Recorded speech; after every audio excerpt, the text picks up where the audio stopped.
എന്താണ് ഭർത്താവേ ഭയങ്കര ആലോചനയിലാണല്ലോ? ഏയ് എന്താണ്? ഒന്നുമില്ലടി. പറ. ഞാൻ നമ്മുടെ തറവാട്ടിലെ ആ. കൃഷിയെ കുറിച്ചൊക്കെ ഇങ്ങനെ ആലോചിച്ചു. ഓ, എന്റെ മാക്കൂ, ഞാനൊരു ഭാര്യ മാത്രമല്ല, ഒരു പോലീസ് ഉദ്യോഗസ്ഥയും കൂടിയാ. അതിപ്പോ ഞാൻ എന്താ വേണം? ഒന്നും വേണ്ട, പക്ഷെ എന്തെങ്കിലും കള്ളത്തരം പറഞ്ഞാൽ ഞാൻ അങ്ങ് വിശ്വസിക്കില്ല.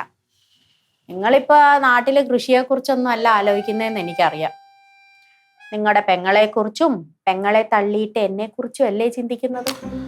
അല്ല, അത് പിന്നെന്ന് പറഞ്ഞാലേ അവൾ ആ വീണ് കിടക്കുന്ന കണ്ടപ്പോ സത്യത്തിൽ എനിക്ക് വിഷമം തോന്നി. അത് ഇന്നും ഇന്നലെ അല്ല, കുഞ്ഞുനാൾ പോലെ എനിക്ക് അങ്ങനെ. അവൾക്ക് വേദനിച്ചു കഴിഞ്ഞാൽ എനിക്കും വേദനിക്കും. പിന്നെ സത്യം പറയാമല്ലോ, നിന്നെ കുറിച്ച് ഞാൻ ചിന്തിച്ചില്ല. അതെന്താ? അത് നീ അത് ആ കുറ്റം ചെയ്തില്ലല്ലോ, അതുകൊണ്ട് ഞാൻ ചിന്തിച്ചില്ല. എങ്ങനെ? അല്ല, നീ അല്ലല്ലോ എണ്ണ എടുത്തൊഴിച്ചത്, അതുകൊണ്ട് ഞാൻ നിന്നെ കുറിച്ച് ചിന്തിച്ചില്ല. അല്ല, ഞാനാണ് അത് ചെയ്തേന്ന് പറഞ്ഞിട്ട് നിങ്ങൾക്ക് വിശ്വാസം വന്നില്ലേ? വിശ്വാസം നീ തന്നെ അത് സ്വയം ചെയ്തതാണെന്ന് പറയുമ്പോൾ വിശ്വസിക്കാതിരിക്കാനും പറ്റത്തില്ലല്ലോ ഷീക്കു. പിന്നെ നീ അത് ചെയ്തിട്ടുണ്ടെങ്കിൽ തെറ്റ് തന്നെ, ഒരു സംശയമില്ല. ഓ, അപ്പൊ നിങ്ങൾക്ക് എന്നെ വിശ്വാസം ഇല്ല? വിശ്വാസം ഒക്കെ ഉണ്ട്. ആ, ഇത് നിങ്ങളുടെ വായിന്ന് കേൾക്കാനാ ഞാൻ ഇത്ര നേരം സംസാരിച്ചത്. എന്നാ വിശ്വാസമില്ല? ഇങ്ങനെ വിശ്വാസമില്ല. നിങ്ങൾ വിശ്വസിക്കണ്ട. നിങ്ങൾ വിശ്വസിച്ചാലും ഇല്ലെങ്കിലും ഉള്ള കാര്യം പറയാം. നേരത്തെ നടന്ന കാര്യത്തിൽ എനിക്ക് ഒരു പങ്കുമില്ല.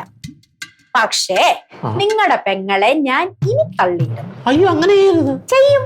അവള് കുറച്ചു നാള് കട്ടിലീന്ന് എഴുന്നേക്കാൻ വയ്യാണ്ട് കിടക്കുമ്പോ ഉള്ള അഹങ്കാരമൊക്കെ അങ്ങോട്ട് മാറും. നീ വെറും പോലീസുകാരിയായത്? ഞാൻ വെറും പോലീസുകാരിയാ. അവക്ക് അറിയത്തില്ല ഒരു പാമ്പിനെ അവള് നോയിച്ചു വിട്ടിരിക്കുന്നത്. അല്ല ശ്രീകു, ഒന്നും പറയണ്ട. ഒന്നുകൂടെ ഒന്ന് ആലോചിച്ചിട്ട്. ഒന്നും ആലോചിക്കാനില്ല.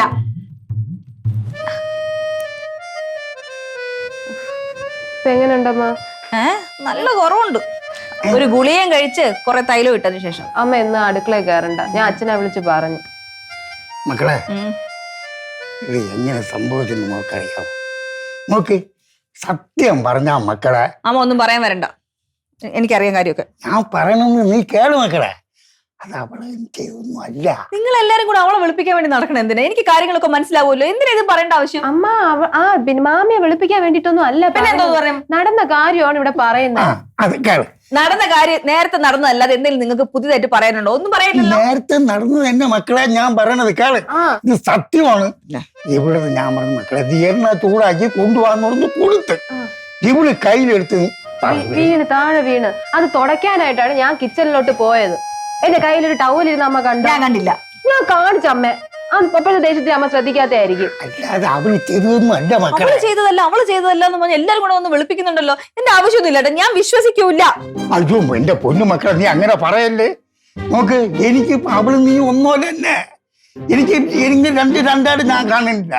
അവള് ഒരിക്കലും ചെയ്യില്ല മക്കളെ, ഒരിക്കലും ചെയ്യൂല. അപ്പൊ ഞാൻ കള്ളി, ഞാൻ വെറുതെ പറഞ്ഞോണ്ടാ. അങ്ങനെ അല്ല. അപ്പൊ ഇങ്ങനെയാണ്. നോക്ക്, ഞാൻ ഉള്ള സത്യമാണ് നിന്റെ അടുത്ത് പറഞ്ഞ നിനക്ക് വിശ്വാസമില്ല. ഇല്ല, വിശ്വാസം ഇല്ലാത്തോണ്ടാണ് ഞാൻ ഇല്ല ഞാൻ പറഞ്ഞ കാര്യമൊന്നും നിനക്ക് വിശ്വാസം ഇല്ല. ഇല്ല എന്നെ എന്റെ ഭാര്യ സത്യത്തിൽ ഞാൻ ഇവരെ കയ്യിൽ വെച്ച് അബദ്ധമാണ് കേട്ടെ. നിങ്ങള് അവ ചുമ്മാ പെണ്ണിനെ പറഞ്ഞു. മാമ അങ്ങനെയൊന്നും പറയല്ലേ. പിന്നെ ഞാൻ എന്തൊരു പറയേ?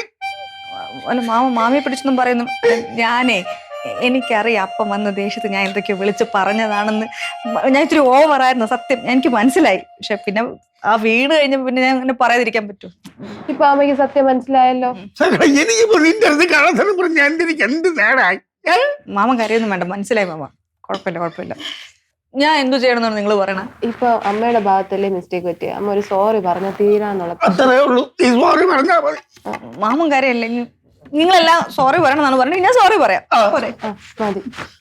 കാര്യമൊന്നും ചെയ്യില്ലേ മാമ? ശരി മക്കളെ. നിന്നെ ഞാൻ വെറുതെ നീ വിചാരിക്കണ്ട. നിന്നെ കാരണം ഇപ്പൊ എന്റെ ഭർത്താവ് വരാനെ സംശയിക്കാം. ഓഹോ, അപ്പൊ സോറി പറയാന്ന് വിചാരിച്ചു വന്നിരുന്നത് എന്റെ അടുത്ത് നീ ഇങ്ങനെ ചാടി കിടക്കുമ്പോ ഞാൻ നിന്റെ എങ്ങനെ സോറി പറയും? ആർക്ക് നിനക്ക് വേണോടി നിന്റെ സോറി? എന്ത്? വായി തോന്നുന്ന മുഴുവനും പറഞ്ഞിട്ട് സോറി പറയാൻ തീർന്നോ? എന്റെ പൊന്നു മക്കളെ വീണ് കിടക്കുന്ന ഒരാള് സ്വാഭാവികമായും ചിന്തിക്കുന്ന ഒരു രീതിയിലേ ഞാൻ പറഞ്ഞിട്ടുള്ളൂ. എന്നോട് ഏറ്റവും കൂടുതൽ ദേഷ്യമുള്ളത് ഈ നിനക്കാണ്. അപ്പൊ നീ എന്നെ വിഷയത്തല്ലേ ഞാൻ വിചാരിക്കുള്ളൂ. ഇവരാരെങ്കിലും പറയട്ടെ എനിക്ക് നിന്നോട് ദേഷ്യം ഉണ്ടെന്ന്? എല്ലാവർക്കും അറിയുന്നുള്ള കാര്യമാണ് നിനക്ക് എന്നോട് ദേഷ്യമാണ് വൈരാഗ്യമാണെന്നുള്ളത്. പലയിടത്ത് വായി നോക്കി തെന്നി വീണിട്ട് അത് എന്റെ മേലിടാന് നിങ്ങൾ വേണ്ടായി മനുഷ്യ. എന്റെ ചൂടാവല്ലേ? ഞാൻ ചൂടാവും. എന്റെ ഭർത്താവിനോട് ഞാൻ ചൂടാം. മാമ മിണ്ടാരി ഇതിൽ ഇടപെടണ്ട. ഇവിടെ ക്ഷമിക്കാൻ വിചാരിച്ചു ഇവള് ഇങ്ങനെയാണ്. ഒരു കാലം നീ തലയും കുത്തി വീണത്. എന്റെ അടുത്ത് കളിക്കാൻ വന്നിട്ടുണ്ടെങ്കിൽ സ്വഭാവം നീ കാണും. പെങ്ങളെ ഇവൾ അങ്ങനൊന്നും പറഞ്ഞിട്ടില്ല, ഒരിക്കലും അങ്ങനെ പ്രവർത്തിക്കത്തില്ല. ചേട്ടാ ഞാൻ താന്നു കൊടുക്കുമ്പോ എന്റെ തലക്കറി നിർത്തം വെക്കുന്നത്. അങ്ങനെ ഇപ്പൊ ഞാൻ ആർക്കും എന്നെ കയറി ഭരിക്കാൻ ഞാൻ സമ്മതിച്ചു കൊടുക്കും. ആ പിന്നെ നീ അങ്ങ് താന്ന് വന്നിരിക്കും. നീ എപ്പോഴാണ് താന്ന് വന്നേ? ആ ഞാൻ താന്നു വന്ന് എത്ര നേരം നിന്നോ അപ്പോഴത്തേക്കും ഡാൻസ് കളിച്ചോണ്ടേ ഇരിക്കുകയാണ്. ഞാൻ ഡാൻസ് കളിക്കടി. ആ ഡാൻസ് കളിക്കാൻ വരെ സ്റ്റേജിൽ വന്നില്ല. നീ നോക്കില്ല, നീ മറക്കരുത്. പാമ്പാ? ആ പാമ്പ് പാമ്പ്. എന്തൊരു പാമ്പ്? ആ, ഇവള് പിന്നെ പാമ്പായിട്ട് മാറുമെന്ന് പറഞ്ഞായിരുന്നു നേരത്തെ. ഓഹോ ആ പാമ്പിനെയാ നീ നോവിച്ചു വിട്ടതെന്ന്. ഓഹോ അങ്ങനെ വരെ നീ പാമ്പാണെങ്കിൽ ഞാൻ അതിലും വലിയ കീരിയടി. ആ ഞാൻ നിന്നെ കൊത്തുവടി. ആ നീ കൊത്താവാ നിന്റെ പഴുതിച്ചോട്ട് ഞാൻ വലിച്ചറിയും. നിങ്ങളുടെ പെങ്ങളോട് മിണ്ടായിരുന്നോളെ പറഞ്ഞോ, അല്ലെങ്കിൽ ഞാൻ ചവിട്ടിക്കൂടെ കൊന്നോളെ. എടീ കൊലക്കേസി പ്രതിയാണ്, നിന്റെ ജോലി പോകും. ജോലി പോയ പിന്നെ ഞാൻ എങ്ങനെ ജീവിക്കും? എങ്ങനെ ജീവിക്കുന്ന നിങ്ങളുടെ പെങ്ങൾ 4 നേരം ഉരുട്ടി വിഴുക്കി തന്നോളൂ. ആ എന്റെ ചേട്ടനാരെ ഞാൻ എന്റെ അച്ഛനോട് നല്ല അന്തസ്സല്ലേ നോക്കൂടി. ആ അന്തസ്സൊക്കെ കാണാവടി. വെറുതെ അല്ലെങ്കിൽ മണ്ണുണിയായി കേറിപ്പൊടിയാത്ത എന്റെ ഭഗവാനെ